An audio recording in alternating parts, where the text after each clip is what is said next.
Before I start this video, I would just like to say this isn't what I originally thought I was going to upload today. I had a bigger project that is going to be more comedy driven. However, this one's just something I've been wanting to do for a while.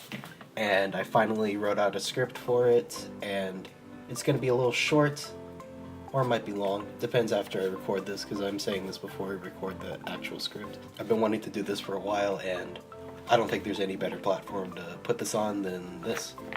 So, enjoy.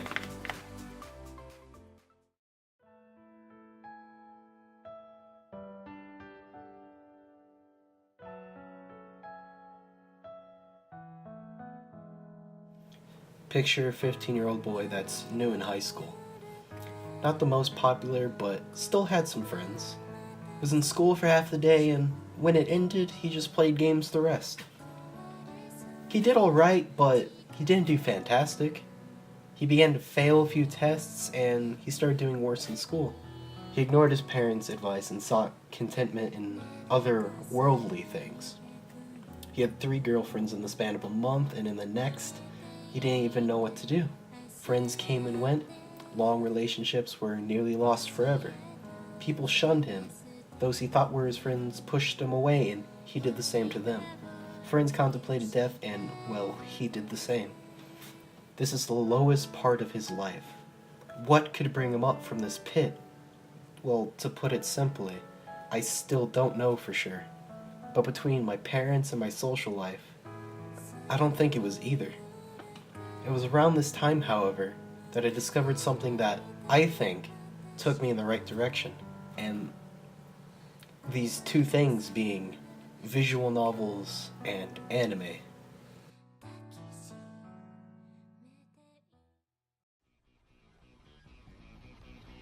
Okay, I get it. I'm sure you all think that this is a joke, but I truly believe the reason I'm happy today is thanks to my discovery of these mediums. Before my freshman year of high school, I didn't even know what anime was, and to some that seems ridiculous. But it's true. Of course I watched shows like Pokemon and knew about Dragon Ball, but I didn't grow up with 4Kids or anything like that. My family didn't even have a computer until I was 8, and no smartphones until I was, again, a freshman in high school. My first phone was an AT&T slide phone, and the computer ran off of Windows Vista. Needless to say, I didn't have a lot of exposure to foreign mediums like anime. This was around the time I started to play Flash games in my free time and Steam games like Team Fortress 2, but that experience is a whole nother video, so back on topic. About a fourth of the way through my freshman year, my second girlfriend introduced me to a wacky show called Naruto. I knew what Naruto was before this. Hell, my ex would always wear a Naruto shirt to school. But past the name, I didn't even know anything about it. So with the power of YouTube, I looked up clips of fights and different scenes. The first one I ever looked at, I vaguely remember it's Rock Lee's fight with Gaara, and to this day, it's still my favorite fight in Naruto. This blooming love of Naruto spilled over into other shonens as well, like Fairy Tail and my second look at Dragon Ball. These shows and their concepts became the basis for the art I would make about them. And this began my love of sketching and art in general. I still keep a folder of all my old artworks as a sort of time-lapse for my improvements. And from then on, I would continue investing time into anime. Eventually, I would find my favorite anime to this date, my favorite anime being Kill la Kill. Kill la Kill is a beautifully animated masterpiece. Studio Trigger has an amazing way of drawing characters and portraying emotions and situations. Plus, they made Best Girl anime, so that's a 10 out of 10 for me, just hands down. The visual experience in anime was always important to me, and this led me to watch animes with high use of visuals, like No Game No Life, and I even rewatched Kill la Kill with a more keen eye. And I can't mention visual animes without talking about JoJo's Bizarre Adventure. Which you might know that I like. But for now, I'm gonna take a step back. It was around this time that I started to watch more anime and start getting more comfortable with anime in general as a concept that my relationship with, at the time, my longest lasting girlfriend ended.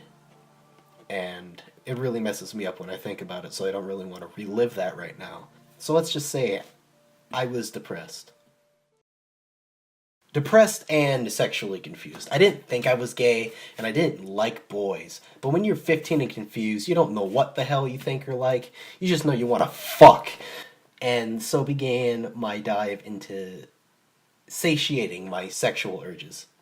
Through reading visual novels. Oh boy, where to start. My love of visual novels didn't start with anime, nor did it even start with my love for reading. I fucking hated reading. Thanks, school, with your Fahrenheit 451s and To Kill Mockingbirds. Oh no, my love of visual novels started with a very, very simple concept. Big titties! Hell yeah! No, but for real. My love of visual novels started with not virtual girls, but real life people. Danny, Aaron, and Ross of Game Grumps fame with their unfinished series on Sakura Spirit, the first game released by the indie developer Winged Cloud in 2014, and my first visual novel. My experience with this novel was heightened with the Grumps, but with their failure to complete the novel, I had to myself.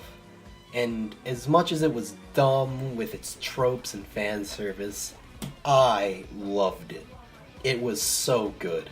But most of all, it satiated my male urges. So thank you, Winged Cloud, for this novel and the approximately 23 others you released after. But my time with the Sakura series came and went. Many a laugh was had, and many a cry. But soon these games became too repetitive for my taste. So I moved on to the shining achievement of visual novel technology, Nekopara. Oh boy, we have a lot to cover. Nekopara is an interactive visual novel, much like most of the Sakura series. Developed by NekoWorks and published by Sekai Project in, again, 2014. What a year. This game is very similar to the Sakura games, but better. I just realized I've been calling these actual novels games, and you know what? I'm still gonna do so. Anyway, the Nekopara series is about catgirl maids. Rather, catgirl servants. It's about a catgirl maid restaurant. Look, it's a good game. That's what it's about, but if you want more details on the story, you've come to the wrong place. But after you finish this video, first off, buy the game to support the developers, and buy the Sakura series to support their developers, even though it's been going downhill. After you may or may not choose to support these games developers, you should watch some gameplay on YouTube.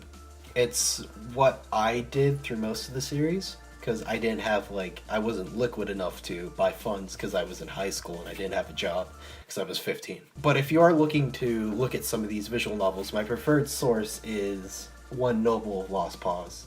He did the Sakura games and every volume of Nekopara, along with so many other fucking visual novels, you can't believe it.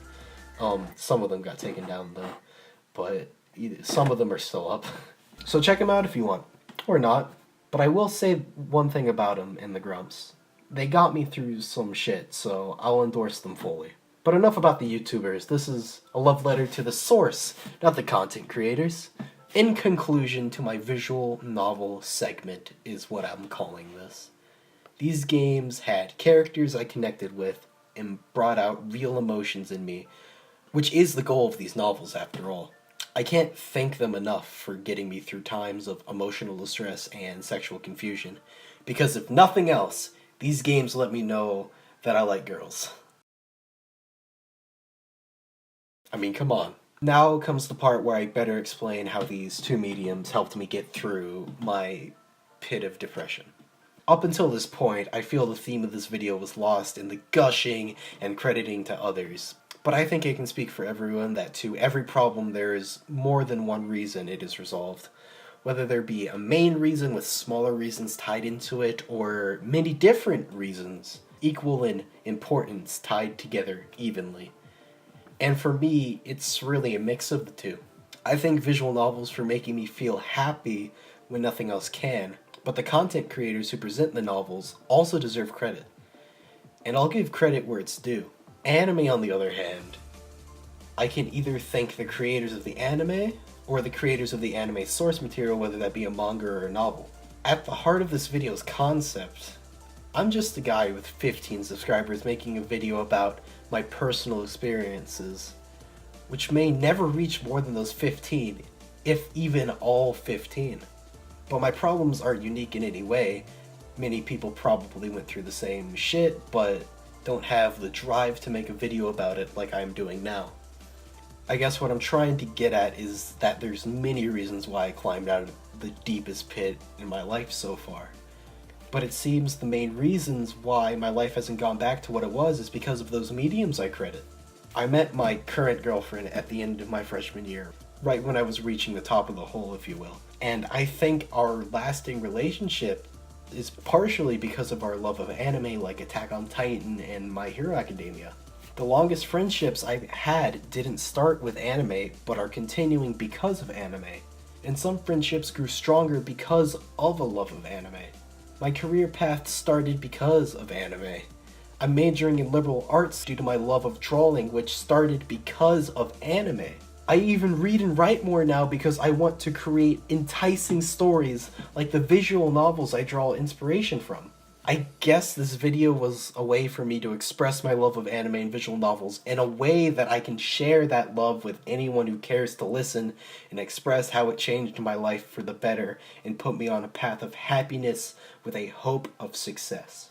This is my love letter to anime and visual novels. And just thank you for taking the time to listen.